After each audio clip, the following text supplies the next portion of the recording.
اعوذ بالله من الشیطان الرجیم بسم الله الرحمن الرحیم. در منی استرالیا جنگ و جدل هایی که منی فیملیز است، منی زن شوهر هست و بسیار کم مدت ما بین خو که کلیشیش یا منی فیملی کلیشیش ایجاد میشن. فکتورش بسیار زیاد است. ما در یک ویدیوی خودم گفته بودم که زنها معمولا از لحاظ اقتصادی فاینانشل اینجی مستقل میشنن، بس خیال منه که مو شوهر را نیاز نداری. این یک فکتورش در من پیشنه ویدیوی گفته بودم، در من ویلوگ خو بیان کردم، شما میتونین توخ کنین. یک چیزی دیگه که بسیار در نظر از من مهم است و زیادتر از خواهرها اعتراض داره و اعتراضش بجام است، یعنی حق بجانبه، و او که جوانها زنهای خود را تیم نمیدن.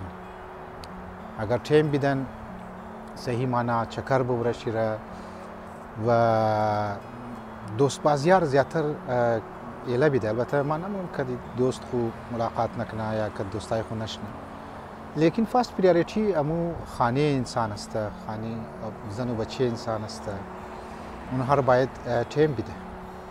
بسیار از خواهرها که ابجکشن مونن یا اعتراض مونن میه که شوهرهایشی تیم نمیده.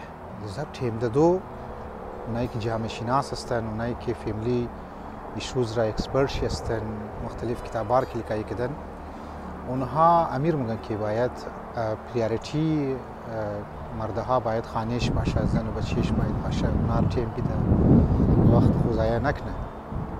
یک دویمین فکتوری که بسیار زیاد در نظر از ما امپورتنت است در برای ازی که جنگ و جدل ها ریزن چی است ایجاد میشه در یک فیملی، او اخلاق شوهر هست.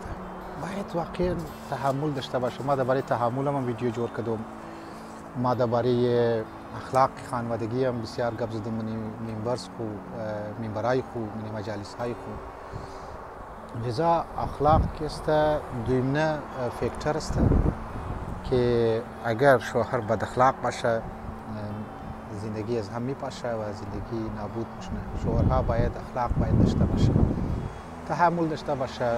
ممکنه گو وقت زن چی گو گپ فورا آپیس باهر نشنه و خشگیری نکنه یا دیست به وایلنس نزنه، دیست به زدو نزنه. بعضی از شوهرها واقعا مادر پدرها را دو میزنن، مادر پدری زن خود دو میزنه، بیرارایش دو میزنه. زبانی بسیار بد داره و ما امیر بگم که او جایی که زبان بد باشه، یعنی فحشگویی کنه، دو بیزنه، دو خانه دیگه شیطان مایا برکت از بین موره و مشکلات ایجاد میشه. لذا امیدوارم که شوهرها و مردها این نکته را مد نظر میگیره و اخلاق را که رعایت مونه. لذا امروز ما دو نکته گفتیم، یکی تایم بیده فیملی خوره، دویمنه که زبان خور کنترل داشته باشه و دو نزنه و اخلاق خور رعایت کنه که خوش اخلاقی پیش باید. باور کن عزیزانی من، اگر کدی گبی نرم زن خور انسان سمجاو کنه و اولادهای خود سمجاو کنه، بسیار مسائل حل میشه. السلام علیکم و رحمت الله و برکاته.